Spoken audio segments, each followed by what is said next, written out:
The next show will start in 1 minute. Just a minute, folks. Yes, that's all it takes to visit our refreshment counter in the lobby. There you'll find popcorn and an assortment of popular candy bars to please every taste.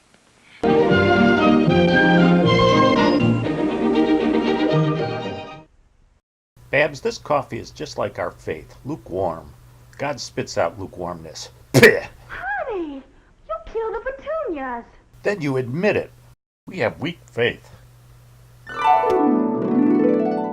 Then Babs went to her spiritual advisor, Papa Eddie. Papa Eddie, He sought his advice and told him that our faith was you're lukewarm. weak. Papa Eddie explained to Babs that our lukewarmness was really just a symptom of a much bigger problem. It was our desires for creatures that was making us lukewarm. How could we possibly have a burning love for God when our attention was being split among our addictions, creatures, affections, and desires for things of this world? In order to have that burning love for God, we need to mortify our desires for the things of this world.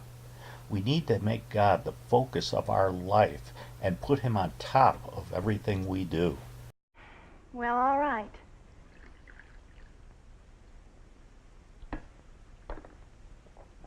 You know, it's a crime that we didn't have God at the center of our lives. We will now.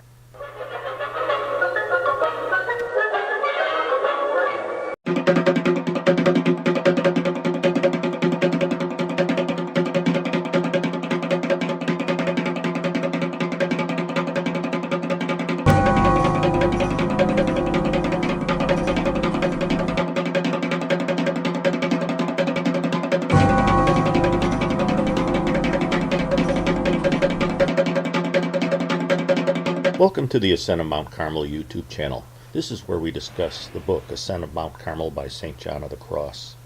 Today we're on chapter 10 of the first book. In this chapter, St. John explains how our desires weaken our souls in virtue and make them lukewarm. Scripture says, "Because you are lukewarm, neither hot nor cold, I will spit you out of my mouth." Some translations say, "I will vomit you," so this is important. Desires harm our souls by making them lukewarm and weak, to the point that we don't have enough strength to pursue virtue. When our desires are directed toward a variety of things, their strength becomes less intense and diffused than if they were concentrated on a single thing. The more desires we have for creatures or hobbies or addictions, the less desire we have for any single one of them.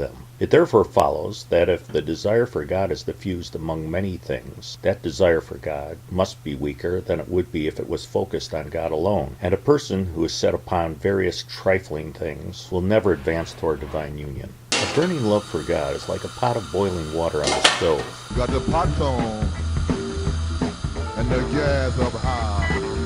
When you remove the pot's cover and let the heat dissipate, the water quickly loses heat.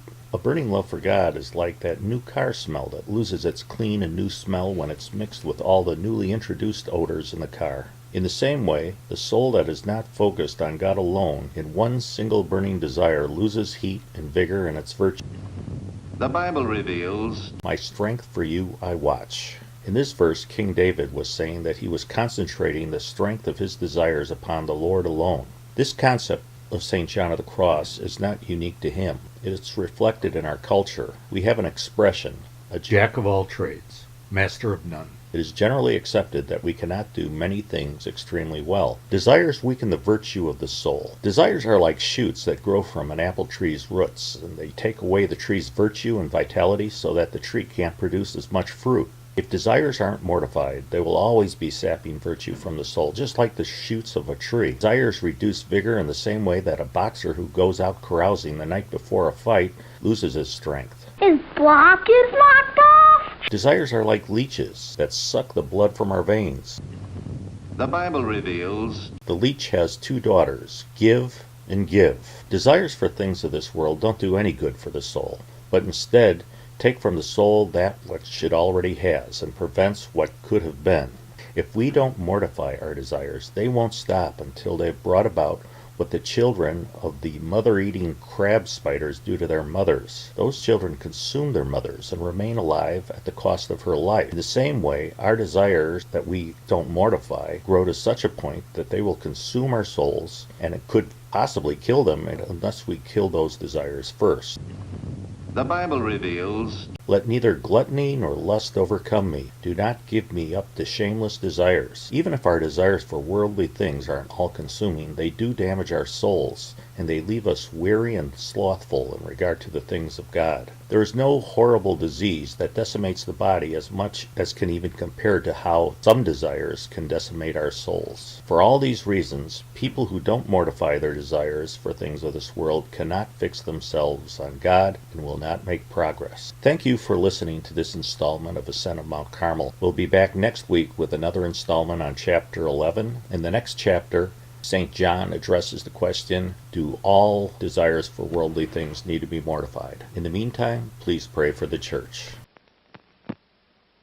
Please remember to replace the speaker on the post when you leave the theater.